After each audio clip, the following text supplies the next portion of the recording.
Versículo 1.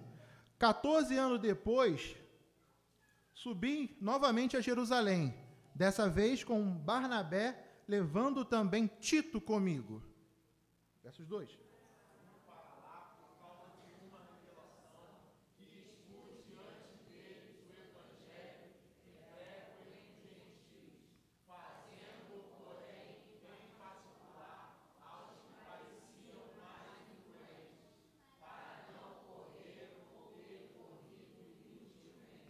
Mas nem mesmo Tito, que estava comigo, foi obrigado a circuncidar-se, apesar de ser grego. Verso 4.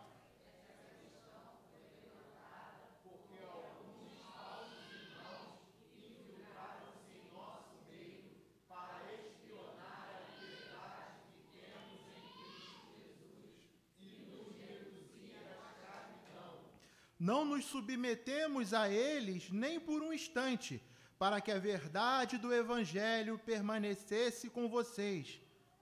Quanto aos que pareciam influentes, o que eram então não faz diferença para mim. Deus não julga pela aparência. Tais homens influentes não me acrescentaram nada. Ao contrário, reconheceram que a mim havia sido confiada a pregação do Evangelho aos incircuncisos, assim como Pedro aos circuncisos.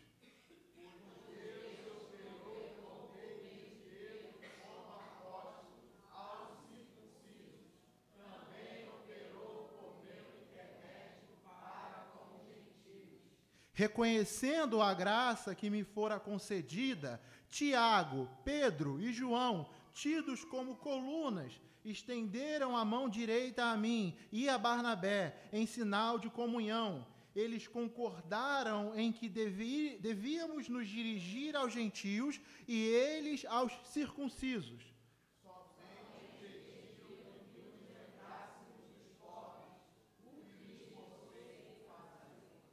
Irmão, vamos à oração. Senhor, nosso Deus, o nosso Pai, Deus bendito, nós pedimos que o Teu nome seja santificado entre nós, Pai. Pedimos para que o Teu reino venha e habite aqui entre nós, Pai. Pedimos que o Seu nome seja glorificado, assim na terra como é nos céus. Usa-me, Pai, como um vaso de barro para comunicar à Tua igreja a Tua palavra, o Teu ensinamento, Senhor. Que possamos sair daqui fortificados, aprendendo mais e mais de Ti e amando mais a Ti e desejosos da vinda do Teu reino. Esse é o nosso pedido em nome de Jesus. Amém. Irmãos, nós já falamos aqui que a carta aos Gálatas foi uma carta escrita de maneira urgente. Haviam oponentes de Paulo que se levantavam e passavam por toda a Galácia pregando um outro evangelho. E eles diziam: o apóstolo Paulo é um apóstolo de segunda categoria. Nós poderíamos dizer que os de Jerusalém são os apóstolos principais. Eles são a referência. Eles estão no patamar mais alto. O apóstolo Paulo não.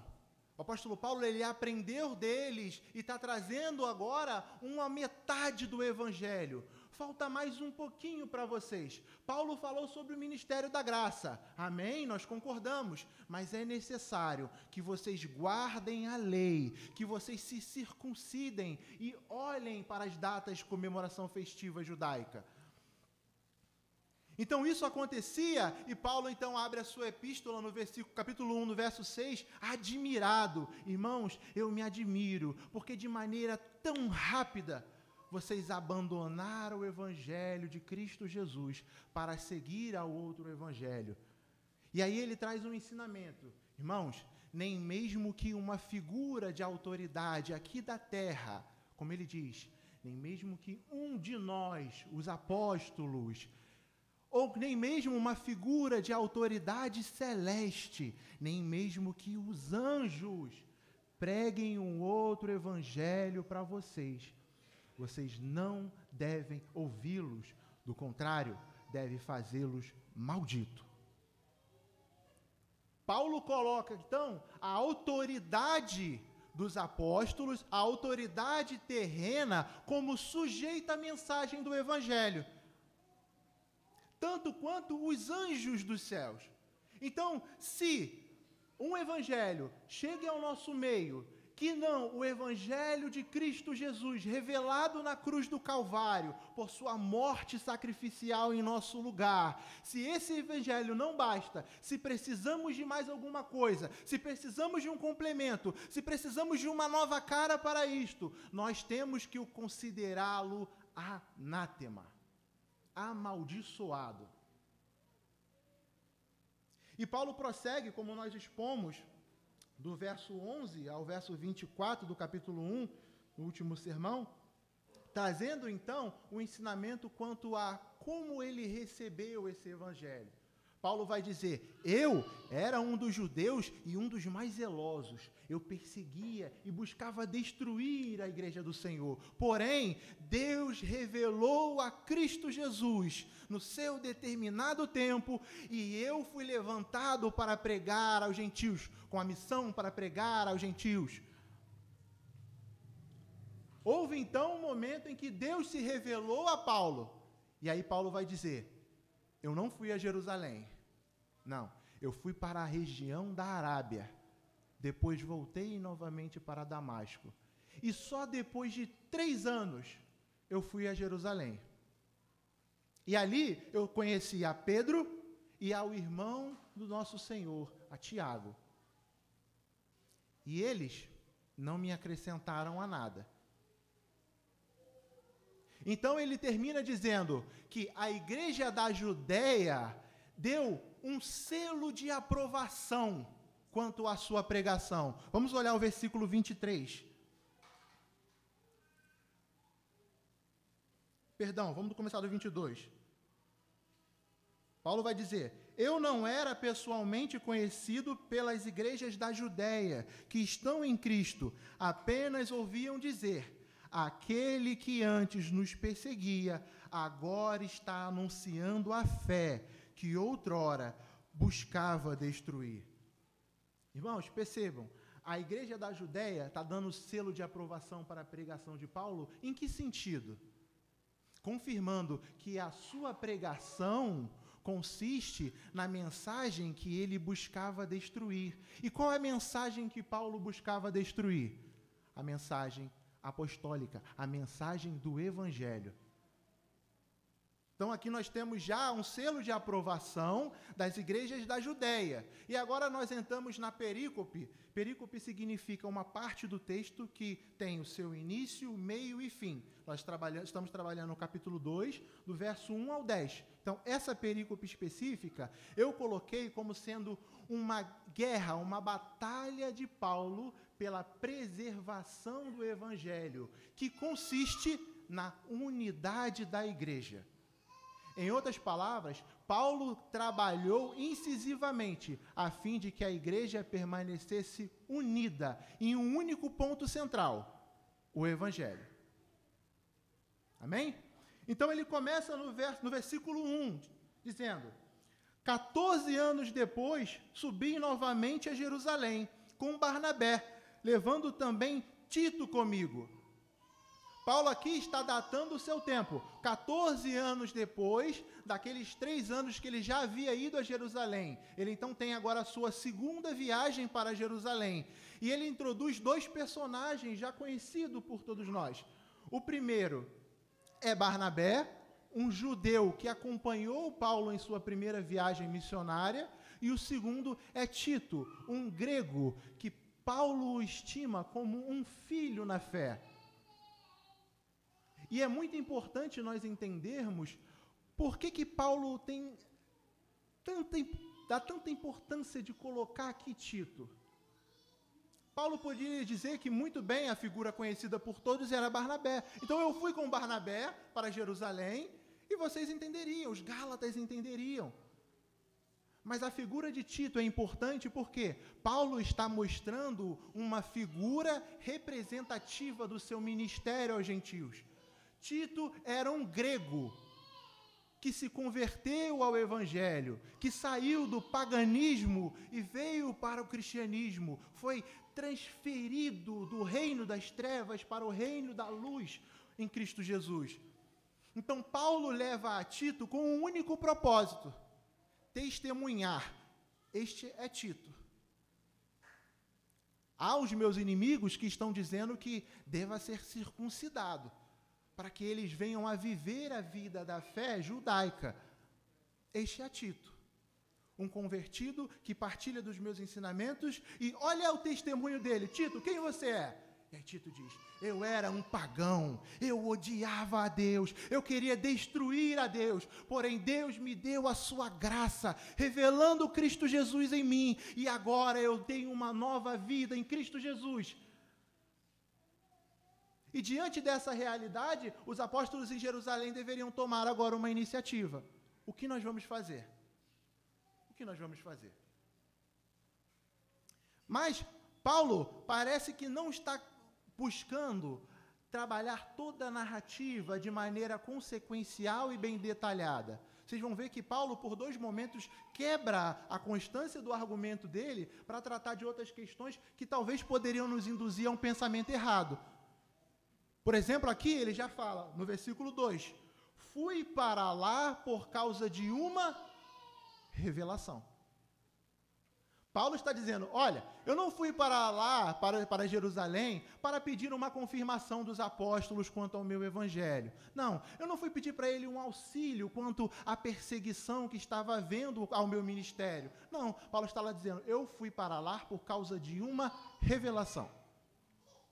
E aqui há um ponto em debate dentro da academia que consiste em definir aonde que foi essa revelação de Paulo. Houve um momento cronológico na história de Paulo em que relata essa revelação ou não houve? Foi um momento particular de Paulo. E aí as linhas se dividem e os seus debates se prolongam. Aqui eu não tenho tempo para explicar os pormenores e as linhas dos seus debates.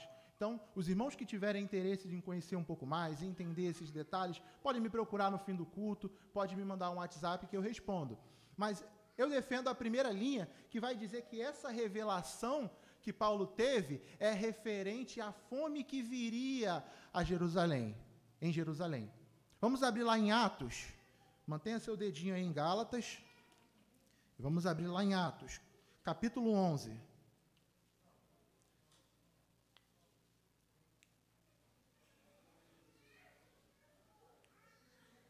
Dos versos 27 ao 30. Amém ou misericórdia? E diz o texto: naqueles dias, alguns profetas desceram de Jerusalém para Antioquia. Um deles, Ágabo, circula aí esse profeta Ágabo. Levantou-se e pelo Espírito predisse que uma grande fome sobreviria a todo o mundo romano. O que aconteceu durante o reinado de Cláudio. Os discípulos, cada um segundo as suas possibilidades, decidiram providenciar ajuda para os irmãos que viviam na Judéia. E o fizeram enviando suas ofertas aos presbíteros pelas mãos de Barnabé e Saulo. Volte lá para o capítulo 2 de Gálatas.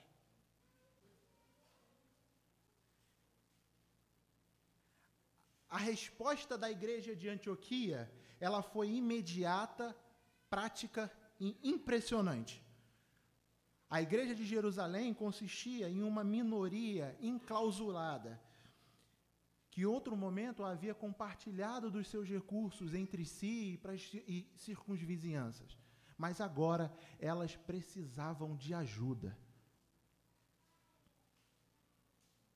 E o que nós podemos aprender exatamente nesse ponto?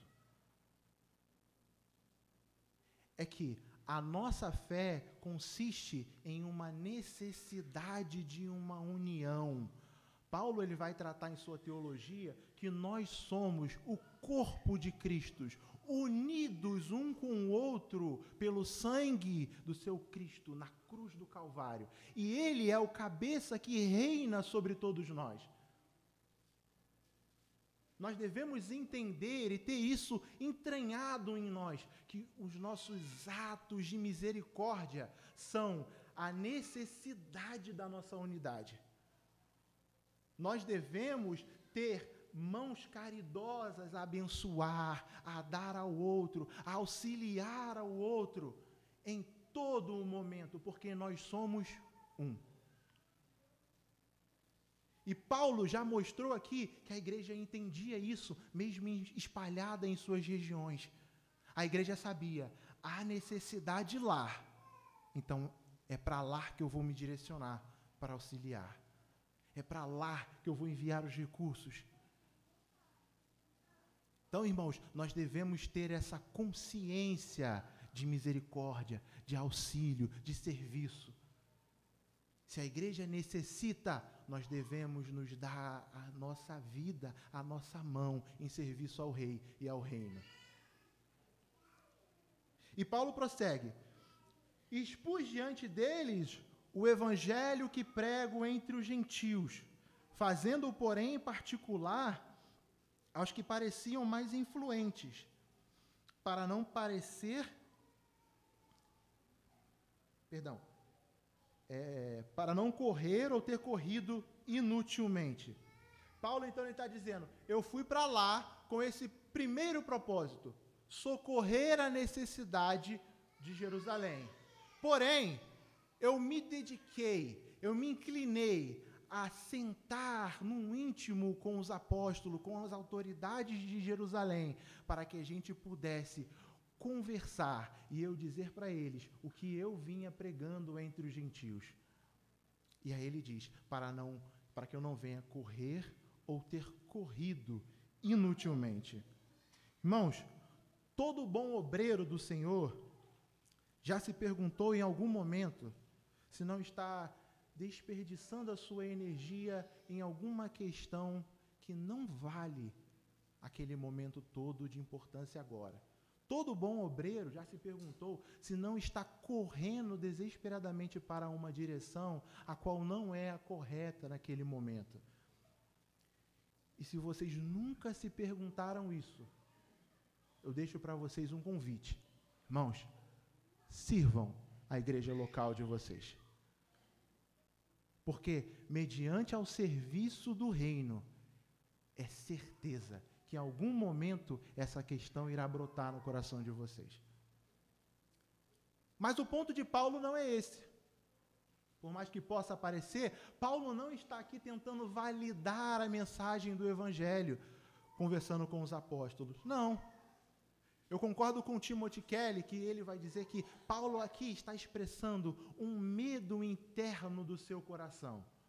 E que medo é esse?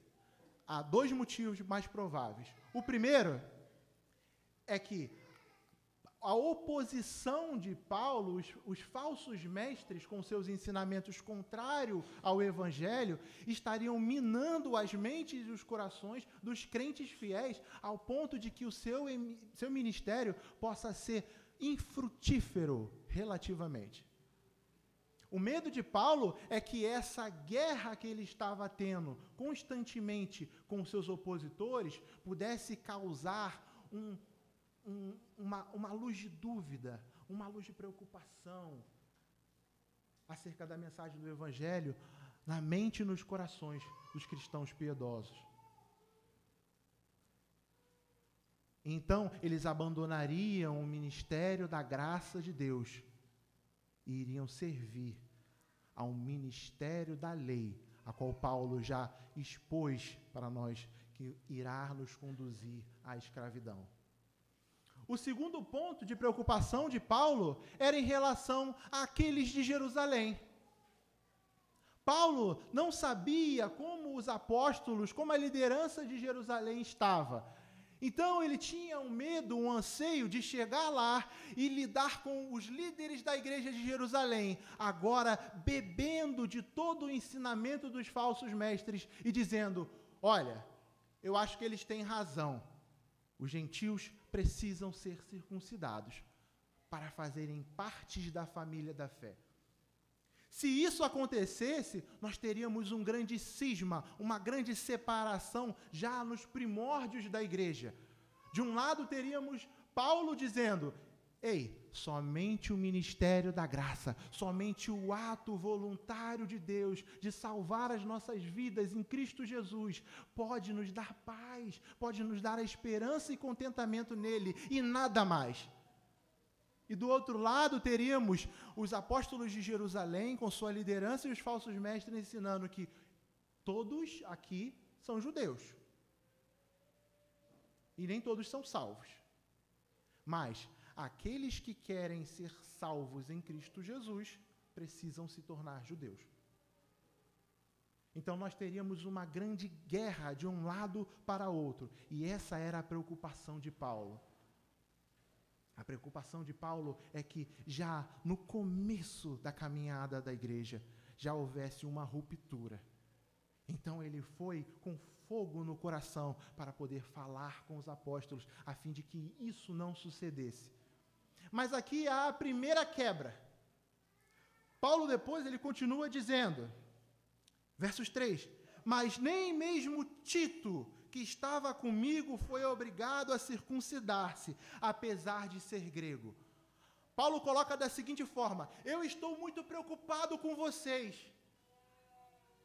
E a minha preocupação me levou a ir a Jerusalém, buscar, por meio do diálogo, apresentar o evangelho que eu prego e chegarmos a uma conformidade de que Cristo, somente Cristo é o suficiente e nada mais. E com isso eu não vou ter corrido em vão a minha jornada da fé. Mas aí ele para de repente e fala, mas nem Tito, que era grego e estava comigo, ele foi circuncidado.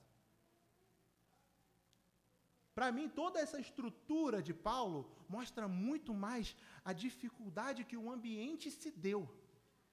Nós vamos ver que Paulo estava com eles em um lugar separado para conversar com eles no íntimo, e de repente houve uma discussão, que é essa. A discussão de que Tito deveria ser circuncidado.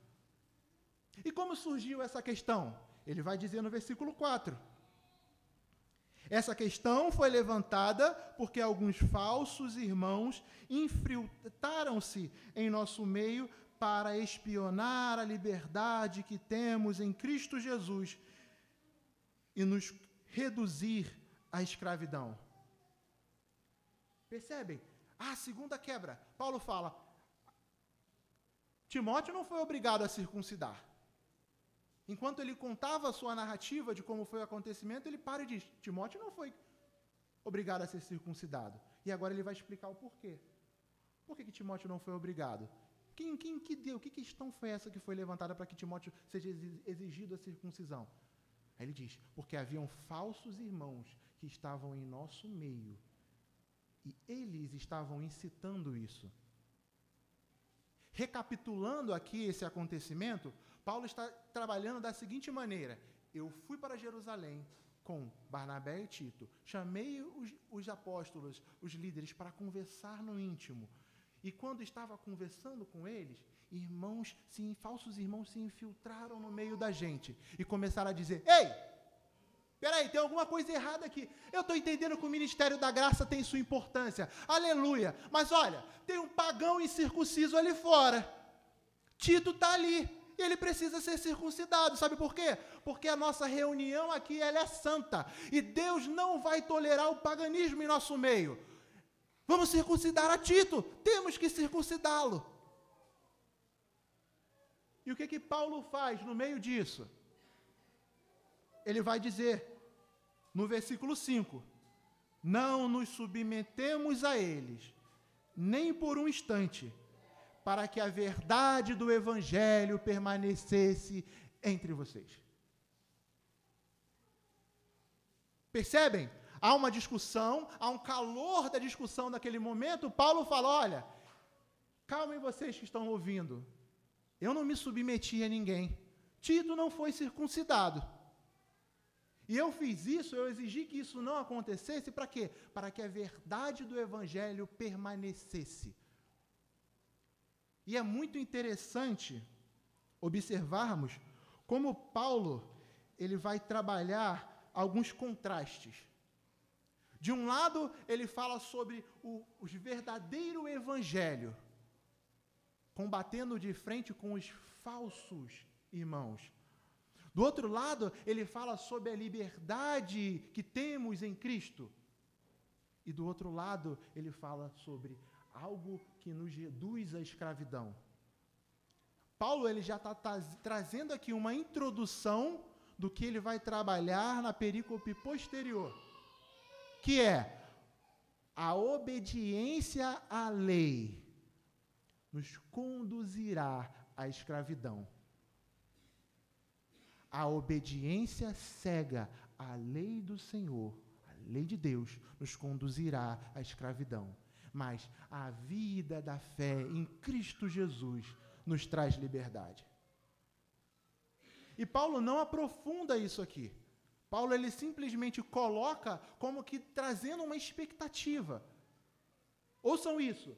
Se vocês forem por esse caminho de buscar a circuncisão, de buscar o olhar para as festas de maneira como sagrada, de buscar reter todo o alimento, se você buscar viver uma vida judaica completamente, irmãos, vocês vão estar abandonando a fé e vão ser reduzidos à escravidão.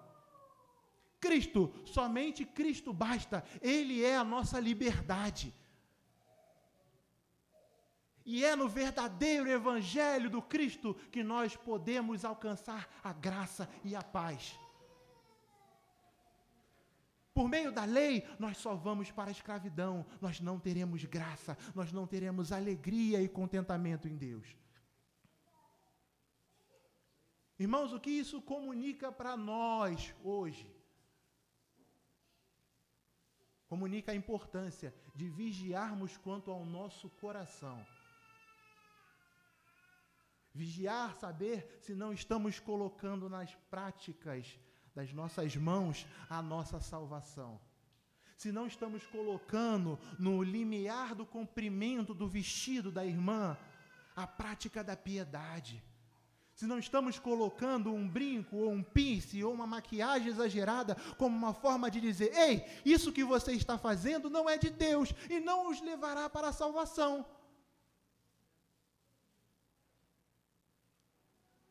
Se nós colocarmos todo o peso da nossa salvação em obras piedosas, caridosas e de amor, nós iremos estar abandonando ao Evangelho de Cristo.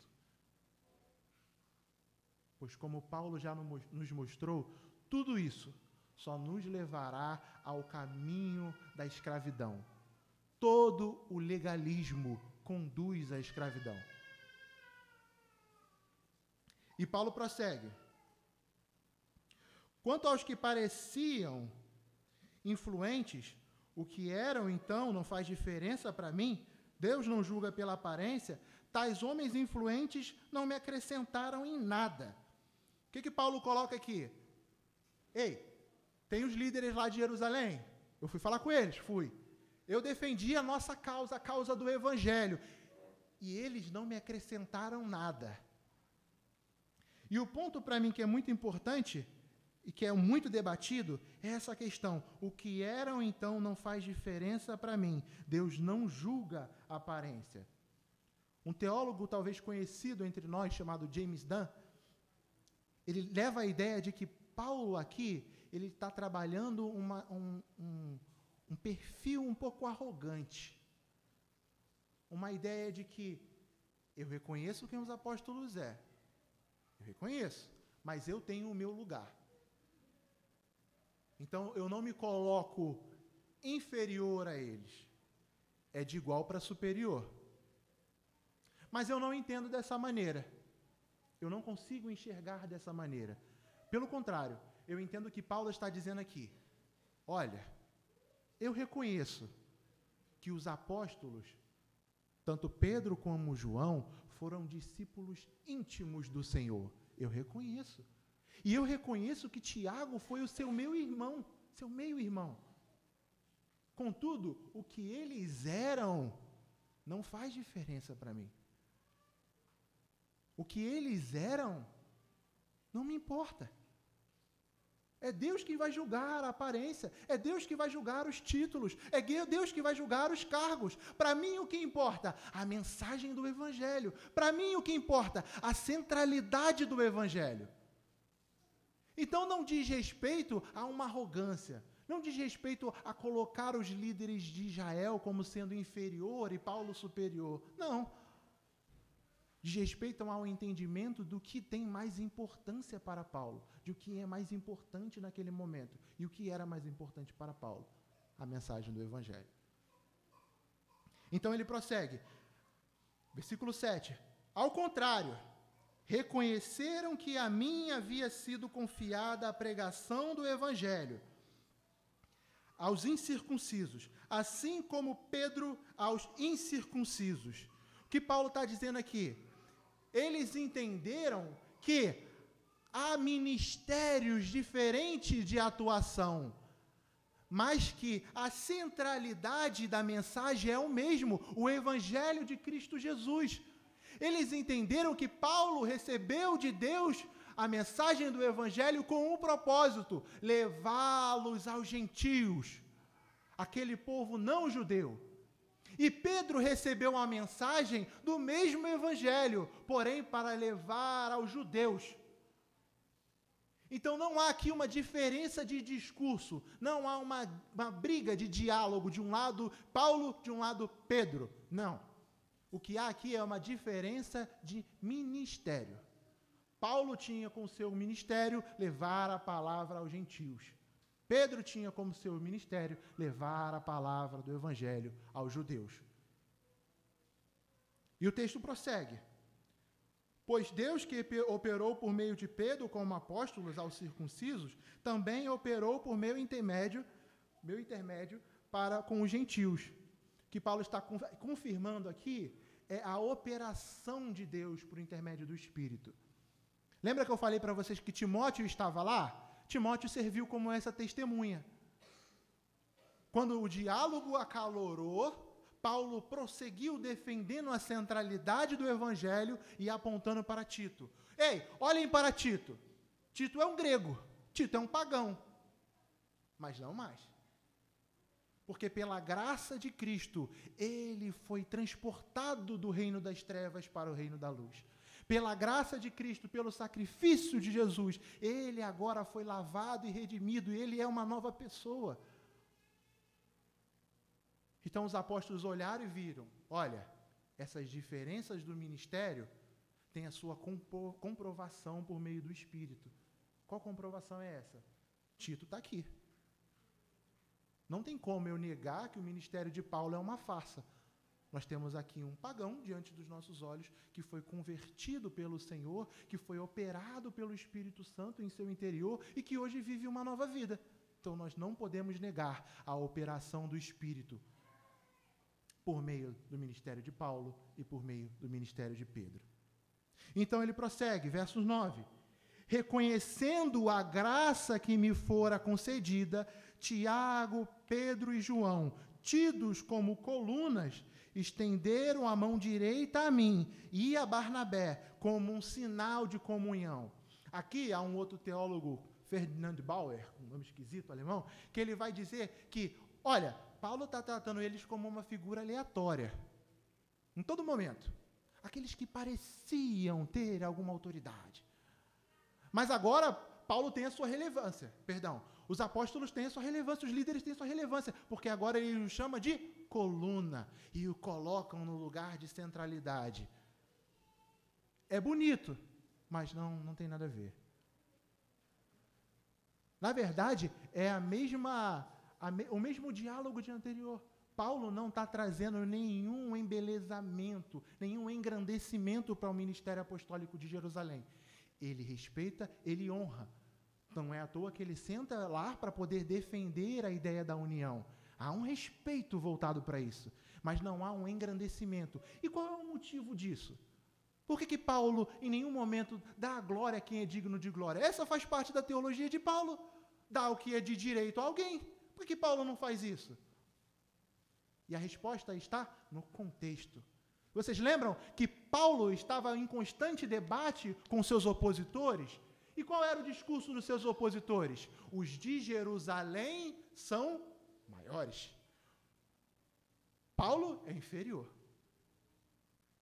Então, Paulo, por meio dessa narrativa e com esse trato cuidadoso, ele está dizendo para eles, olha, é verdade isso, tá? Eles têm autoridade, mas o que é mais central? A mensagem do Evangelho. O que é mais central é o Evangelho. E no final, ele termina dizendo, eles concordaram que deveríamos nos dirigir aos gentios e ele aos incircuncisos. Aqui não é uma obrigação, tá? Nós vemos que Paulo ele ia para as cidades e pregava primeiro aos judeus na sinagoga, depois aos gentios. E Pedro também teve seu ministério por meio de Antioquia. Pedro também foi para Antioquia, como nós veremos na próxima exposição. Então não é uma regra, na verdade é um reconhecimento do ministério, um reconhecimento missionário. Cada um vai ter a sua atuação, mas, amém, é Deus quem comanda. Amém? Então ele finaliza no verso 10. Somente pediram para que nos lembremos dos pobres, o que me esforcei por fazer. Irmãos, o ministério de Paulo foi voltado para o serviço da igreja. O ministério de Paulo foi voltado para o serviço aos necessitados.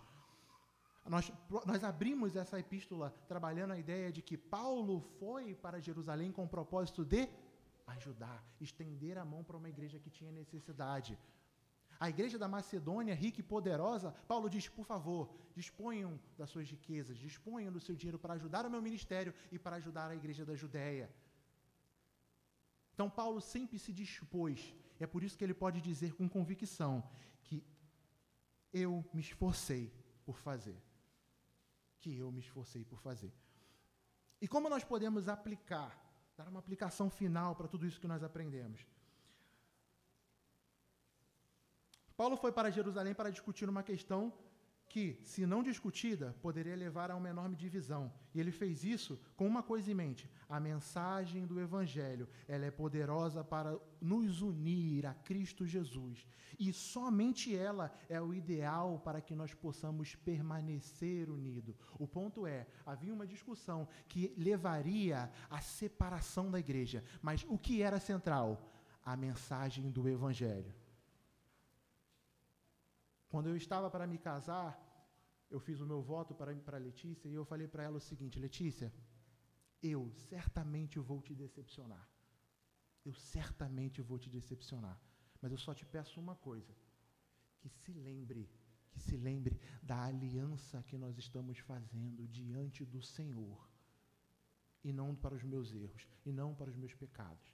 Olhe para o Senhor. Irmãos, meu convite para nós, como igreja hoje, é, quando o seu irmão te ferir, falar algo que te machuca, quando acontecer uma situação que nos causaria intriga, divisão, problema, olhem para o Senhor. Lembrem-se que o Evangelho de Cristo é o que nos torna um com Ele. Há aqui diferentes gostos, há aqui diferentes qualidades, há aqui diferentes belezas. E nós só estamos aqui por causa de Cristo Jesus. Que nós venhamos a nos lembrar disso todos os dias. Amém. Vamos orar. Fechem os seus olhos. Senhor nosso Deus, essa é a Tua palavra, Pai. Eu espero de todo o meu coração ter sido fiel e claro ao Teu povo. Eu oro, Pai, para que a nossa igreja nunca venha se fragmentar. Eu oro, Pai, para que a PIB do Parque só venha cada vez mais se fortalecer no Evangelho, Pai. Eu peço para que o Seu Espírito trabalhe e opere entre nós, Pai, para que corações que estão amargurados possam liberar perdão, Senhor. Para aqueles que estão feridos por palavras, gestos, atos, possam reconhecer e olhar o outro e dizer, irmão, você me feriu, mas Cristo nos perdoou. Então, perdoe-me se eu levei a minha mente em condenação ao teu ato e possamos viver uma vida unida que glorifique a Ti e sirva ao Teu Evangelho. Esse é o nosso pedido, Senhor, em nome de Jesus. Amém e amém.